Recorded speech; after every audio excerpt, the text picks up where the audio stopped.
민주 14곳, 한국 2곳, 무소속 1곳에서 당선될 것으로 예측됐습니다.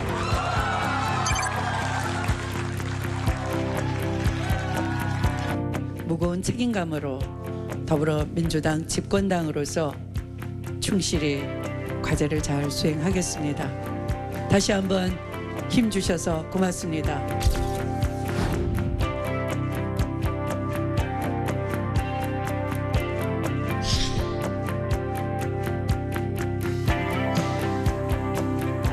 뼈를 깎는 각오로 민주당을 혁신하고 정치를 교체해서 대한민국의 미래를 바꿔 나가겠습니다. 대선이 정권교체의 전반전이라면 지방선거는 정권교체의 후반전입니다. 반드시 승리하여 정권교체를 완성합시다.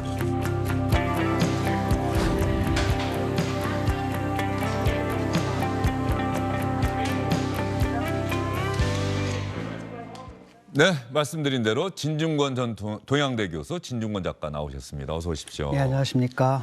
3월 9일 대통령 선거일에 뵙고 이제 또 얼마 안 돼서 또 뵙습니다. 예, 투표하셨어요?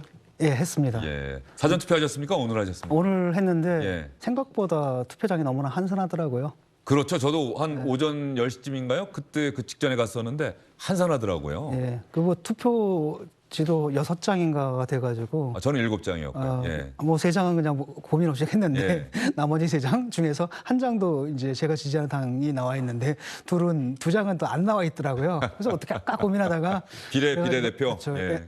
그래서 이제 국정 안정에 한 표, 예. 그다음에 정권 견제 한 표, 이당 저당 하나씩 나눠줬습니다. 골고루 배분하셨군요. 예. 진중권 작가가 정의당에 복당했다가 다시 탈당했으니까 아닙니다. 현재 지금, 정의당 예. 당원입니까? 예, 제가 지금 얼마 전에 그 검수완박 법안에 찬성한 것에 대해서 상당히 실망을 해가지고 강하게 비판을 했고요. 또 제가 믿었던 의원들한테 막 굉장히 극심한 비판의 그 문자도 날렸고요. 근데 며칠 전에 전화가 왔었습니다. 네. 그 의원한테 예. 후원금 보내주셔서 감사합니다. 비판하고 후원금은 보내고. 예. 정의당이 사실은 어떤 면에서 보면 오늘 정의당 이야기를 많이 하지 못해서 이왕 얘기가 나온 김에 정의당의 존재감이 2017년 대선 때 이후로 오히려 더 확장되지 않고 더 줄어든 느낌이 있어요. 그렇죠. 그게 참 유감인데 그 조국 사태 때 스탠스를 제대로 찾았다면 아마 정의당이 굉장히 강력한 대안으로 지금 떠올랐을 거라는 생각을 하거든요. 그래서 아쉽고 이번에 검수완박 국면에서도 이분들이 그 생각만 한 것 같아요. 그러니까 여야에서 그 캐스팅 보트 역할을 하던 그 생각만 하니까 의회 정치 내에 그냥 갇혀버린 거예요. 들어가가지고 자기들이 중재안을 냈는데 그게 일부 받아들이니까 이거는 반대할 명분이 없다 그래서 그냥 찬성을 해버렸잖아요. 근데 그게 아니라 국민들을 봤어야 되거든요. 국민들은 그걸 딱 보고 뭐라고 생각했냐면 여야가 야합을 했다고 보잖아요.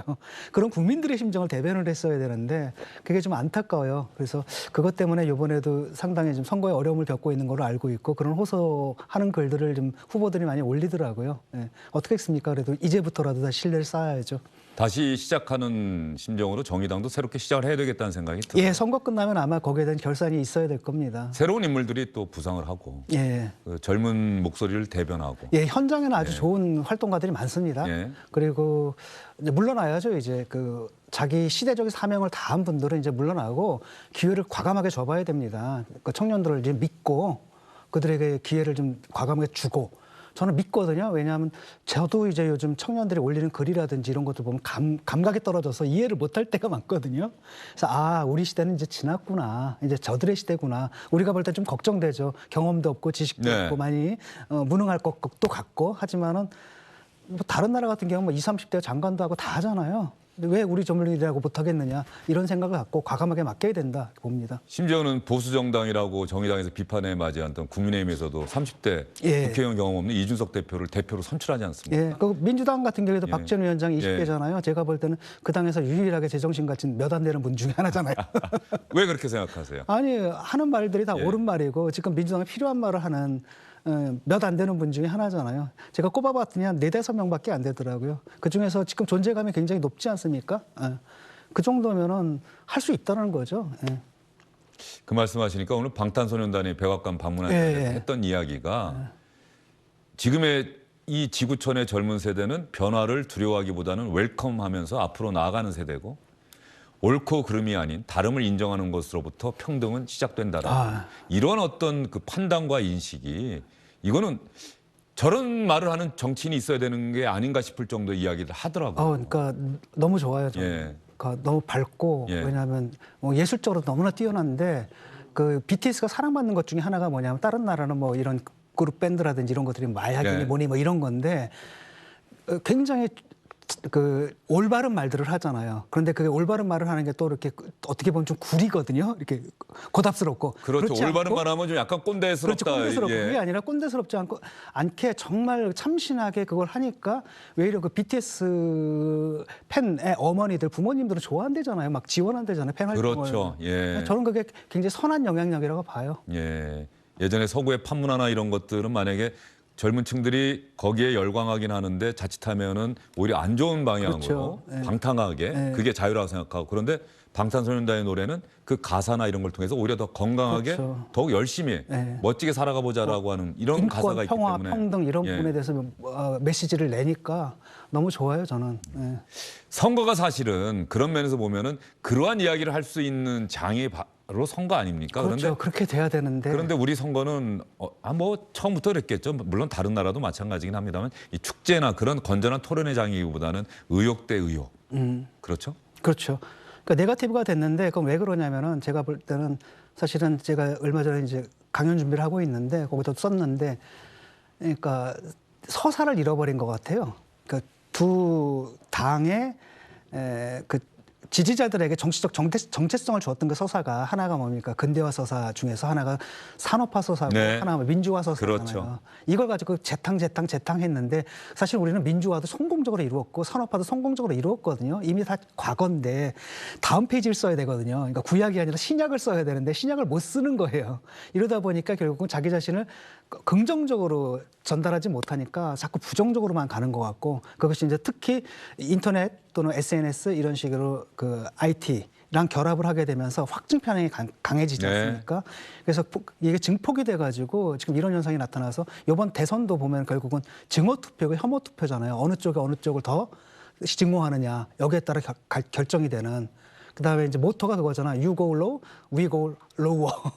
너희들 더 나가냐, 더 저지르냐. 미셸 오바마 얘기를 완전히 거꾸로 한 거군요. 그렇게 예. 가버리는 예. 그런 선거가 돼버렸고 이번 네가 저열하게 가면 우린 더 더 저열하게 간다는 거죠. 예. 예. 좀 안타깝습니다. 그게. 그리고 철학을 가진 정치인이 많이 사라진 것 같아요. 옛날에 김대중 대통령하고 그다음에 노무현 대통령 같은 경우에도 뭐라고 그랬습니까? 최소는 원칙 있는 승리고 그다음 두 번째 차선은 원칙 있는 패배다.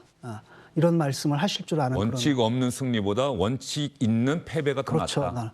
그게 참 그런 철학을 가진 분들이 참 없어진 게 좀 유감스럽습니다. 그럼에도 불구하고 어쨌든 오늘 투표는 진행되고 있고요. 예. 투표율이 좀 상당히 낮을 것으로 예상되고 있어요. 지난 4년 전보다. 그러면은 지금 3시 현재 투표율 보면 4년 전보다 7%포인트나 낮으면 너무 낮네요. 50% 초반, 51, 2 정도까지도 심할 경우에는 원래 전반적으로 4시, 5시, 물론 확진 판정 받으신 분들이 있습니다만 많지가 않거든요. 예. 그러면 50 전후가 되지 않을까 싶은데 말이죠. 너무 낮습니다. 예. 그건 아마도 이제 실망을 많이 했기 때문이고 특히 또 이번 지방선거에서는 특별한 이슈가 좀 없는 것 같아요. 그러니까 지난번 지방선거 같은 경우는 사실 촛불의 그 분위기가 있지 않습니까? 그렇죠. 그래서 뭔가 나라를 정상화해야 된다 이런 열기 같은 것들 이런 것들이 있어가지고 쭉 갔는데 이번 선거는 사실은 그렇지 않습니까? 대통령 지지율도 다른 대통령 같으면 지금 75에서 80%가 나와야 될 때 50 정도, 55 네네. 정도란 말이죠. 그러니까 기대감이 없다는 얘기잖아요. 그런 것들이 지금 지방선거까지도 지금 좌우하고 있는 것 같아요. 좀 안타깝습니다. 진중권 작가님이 거의 매일이다시피 방송도 하시고 정치 평론가 이런 활동도 하고 계시는데 이런 낮은 투표율 이번 지방선거 선거전을 쭉 살펴보셨을 텐데 어떻게 전망하세요? 예, 사실은 투표율이 관건이지 않겠습니까? 뭐냐면 여론조사의 편향, 뭐랄까, 여론조사 결과를 갖다 뒤엎을 수 있는 게 결국 투표율이란 말이죠. 근데 그것도 잘 모르겠는데 아무래도 저는 보수 쪽에 아무래도 유리하지 않을까. 왜냐하면 전반적으로 그 투표 의향이 있는 층이 있지 않습니까? 그 층이 되게 이제 고령층들이 많더라고요. 근데 고령층은 아무래도 보수당 지지가 우월하기 때문에 그렇지 않은가. 그다음에 다른 한편으로는 또 뭐가 있냐면, 근데 그런 과거의 그 고정적인 등식이 네네. 최근에 좀 깨지고 있지 않습니까? 예. 그래서 어느 쪽이 옳은지는 잘 모르겠지만, 그래도 제가 볼 때는 그 아무래도 보수 쪽이 좀 유리하진 않을까. 투표율이 낮다라는 건 젊은 층이 많이 참가를 안 했다라는 거고, 라고 한다면은 그거는 이제 그 아무래도 민주당 측에서 좀 손해를 좀 보지 않을까 이런 생각이 들어요. 예.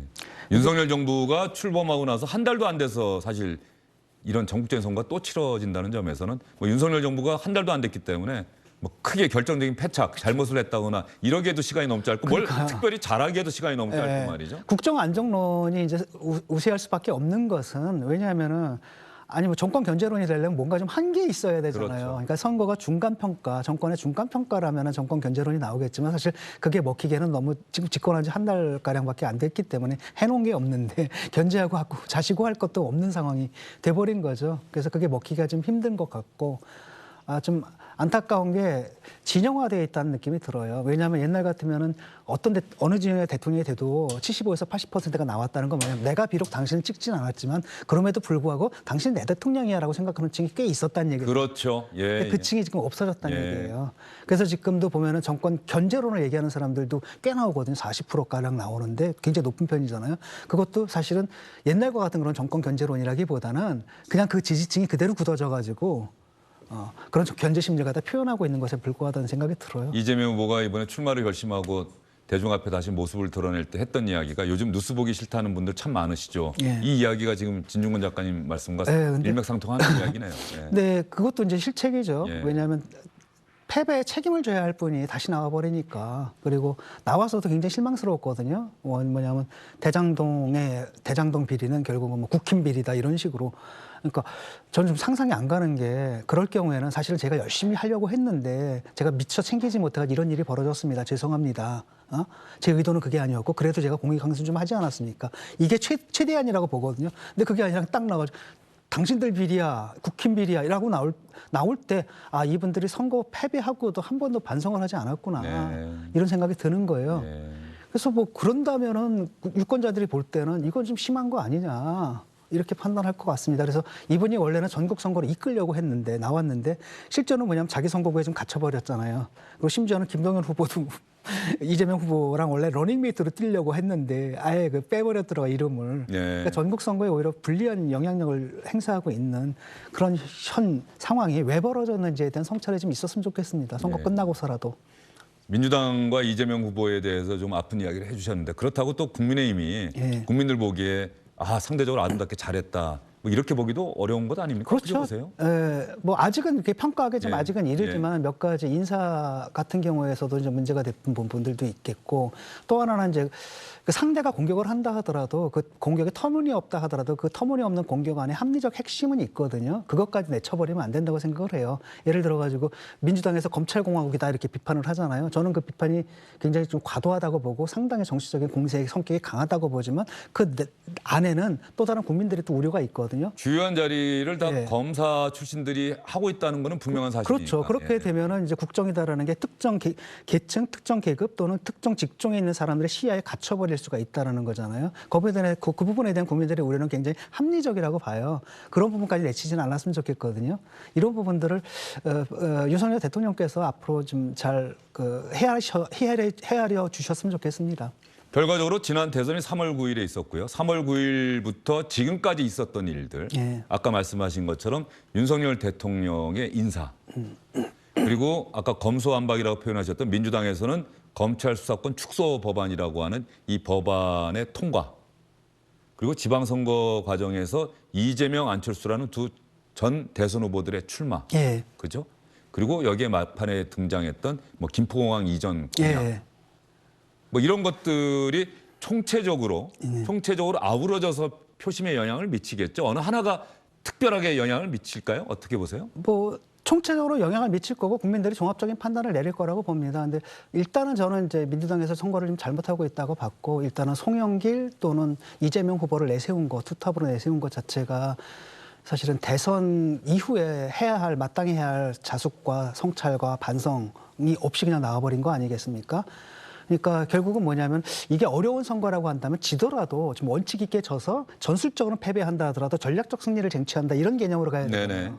근데 그게 아니라 그 당장 그래도 0.7%로 지지 않았느냐. 그러니까 그 표라도 좀 어떻게 얻어보려고 꼼수를 부린 거 아니겠습니까? 그런 거라든지 또 나와가지고 보이는 행태라든지 이런 것들이 검수완박 같은 것들을 뭐 한다든지 이거는 뭐냐면 사실 그 검찰 국면 때문에 정권이 넘어갔는데 그 반성을 해야 되는데 그만해야 되는데 그게 아니라 더 강하게 하는 거잖아요. 이럴 때 유권자들의 판단은 뻔한 거죠. 아, 반성해야 될 사람이 나왔어? 그다음에 반성해야 할 짓을 아직도 하고 있어? 그다음에 갑자기 또 김포공항 뭐 이런 얘기 나오면은 이건 좀 아니지 않나라는 판단할 것 같아요. 진중권 작가의 전체적인 평가 판단은 민주당이 처음부터 지방선거 전략 이런 것도 좀 잘못 세운 것 같다 예. 판단을 하고 계신가요? 그러니까 민주당에서 지금 혁신이 가능한가 저는 굉장히 회의적이라고 보거든요. 그래서 그나마 이제 그 말을 하고 있는 게 박지원 위원장인데 그 바로 공격당하잖아요. 바로 공격당하고 이런 걸 보면서 이게 선거가 끝나도 쉽지 않겠다는 생각을 좀 합니다. 저는 좀 충심을 가지고 비판을 좀 하고 있거든요. 근데 비판을 하면은 그걸 갖다 공격으로 받아들이니까 문제거든요. 그래서 그런 문화가 좀 바뀌었으면 좋겠어요. 그리고 예. 마찬가지로 국민의힘도 좀 그런 조짐들이 좀 보이거든요. 그래서 예를 들어 지금 대통령 사저 앞에서 좀 난리를 쳤잖아요. 네. 그래서 제가 이거 문재인 전 대통령 사저 이거 딱 보고- 어제 저희도 그 방송했어요. 네, 그거 딱 보면서 그래서 제가 이제 프레임을 먼저 깔아버렸습니다. 그래서 그분들이 가장 나쁜 사람들, 그분들이 참 나쁜 사람들이고 문제는 더 나쁜 사람들은 그거 부추기는 사람들이고 진짜 나쁜 사람들은 그걸 정당화해 주는 사람이다. 딱 예상이 되거든요. 그렇게 네네. 흘러갈 게 민주당이 그러다 망했잖아요. 근데 아니나 다를까 제가 글을 딱 올렸는데 어느 한 분이 또 그 짓을 하고 나서시더라고요. 그러니까 지식인들은 그런 짓 하면 안 되거든요. 직관적으로 그 아니면 아닌 거잖아요. 그냥 아니라고 말하고 그 다음에 다른 얘기를 할 수가 있잖아요. 어제 일단 저희도 말려놓고서. 의사를 표현하는 것은 대한민국이 자유민주주의 국가이기 때문에 당연히 보장되어 있는 헌법상의 권리인데 예. 내 의사 표현으로 다른 사람이 피해를 입는 것까지 예. 내가 대상으로 한 사람 말고 다른 사람까지 피해를 입는 건 생각하면서 표현해야 되는 것 아니냐. 그렇죠. 그게 자유민주주의 국가에서 건전한 시민으로 살아가는 하나의 방식 아니겠느냐 이렇게 이야기를 했는데. 예. 비슷한 생각을 갖고 어느 있습니다. 진영이나 이제 그렇게 과격한 사람들은 있기 마련이거든요. 문제는 뭐냐 이 사람들을 갖다 주변화하고 격리를 시켜서 이게 이제 공적인 담론의 영역으로 들어올 수 없게끔 잘라주는 역할을 해야 되는데 그게 아니라 조장을 하고 또 뭐 은근히 고소해야 하고 심지어는 그걸 다 정당화해주고 이러다가 민주당이 망하지 않았습니까? 그런데 지금 벌써 이제 국힘 쪽 그 지지자들이 그러고 있더라고요. 그래서 저는 경고를 좀 보내드리는 거죠. 그게 망하는 지름길이다. 어떤 면에서는 이번에 윤석열 대통령의 의중에 실리는 후보들이라고 국민의힘의 몇몇 광역단체장 후보들은 이게 윤심이 작용한 후보 아니냐 이런 얘기도 있었는데 그 선거 결과도 어쨌든 간에 나중에 상당히 중요하지 않겠습니까? 그 해당 지역의 선거 결과도. 이제 그렇게 말씀하시면 그 후보들이 굉장히 섭섭해하실 것 같아요. 그러니까 우리끼리 하는 얘기는요. 예, 예. 그렇게 얘기를 할 수 있지만 공적인 자리에서 그렇게 딱 단정을 할 수가 있을까? 저는 그 뭐 김은혜 의원 같은 경우가 김은혜 후보 같은 경우가 이제 그 대표적인 경우라고 생각을 하는데 그분이 굉장히 역량이 있는 분이라고 봐요. 저 방송도 몇 번. 아 그렇죠. 했고. 단순히 뭐 대통령이 후원한다고 그렇죠. 후보가 되는 게 아니죠. 경선을 치열한 경선을 돌파를 해야 하니까. 그 다음에 또 다른 한편으로는 이분이 된다고 한다면 최초의 여성 그 광역단체장이 될 수 있다는 것도 있고 다만 이제 이분이 갑자기 외국인 공격하는 거 있지 않습니까? 그 투표권 가지고 중국인 공격하고 이런 것들은 사실 그 외국에서는 극우파들이 하는 짓이거든요. 이런 것 좀 안 했으면 좋겠습니다. 예, 진중권 작가와의 이야기인데요. 오늘 SBS 선거 방송에 진중권 작가와 제가 또 지난 대선에 이어서 함께합니다. 여러분 개표 방송도 SBS입니다. 진중권 작가님 잠시 후에 다시 뵙겠습니다. 예. 특집 주영진의 뉴스 브리핑 시청자 여러분 잠시 후에 다시 돌아오겠습니다. Sorry, but don't wanna talk. I need a moment before I go. It's nothing personal. I draw the blinds. 네, 주영진의 뉴스 브리핑 스튜디오에 SBS 선거 방송 2022 국민의 선택 무지복을 입은 사람들의 모습이 아까 화면에 잠깐 나갔었죠. 노래는 On My Way라는 노래가 나가고 있는데 이 노래 가사가 상당히 오늘 지방선거 날과 잘 맞는 것 같습니다. 나는 어쨌든 간에 내가 가야 할 목표를 정했고 붉은 달이 떠올랐어. 내 눈에는 불꽃이 피어오르고 있어. 나 말고는 나를 이 세상에서 안전하게 해줄 사람이 없어. 나는 나의 길을 갈 거야. I'm on my way. 오늘 투표에 참여한 우리 유권자나 그리고 이번 선거에 출마한 후보자 모두가 같은 마음일 겁니다. 우리의 미래를 책임질 수 있는 사람들은 바로 우리뿐이겠죠. SBS 2022 국민의 선택은 잠시 뒤인 오후 5시부터 시작이 됩니다. 오늘의 선택, 미래로 띄운 편지라는 주제 속에서 개표 방송을 열심히 준비했습니다. 주영진의 뉴스브리핑 오늘은 특집으로 준비해드렸는데 여기서 인사드리도록 하고요. 저는 잠시 뒤 개표 방송에서 다시 찾아뵙도록 하겠습니다. 고맙습니다.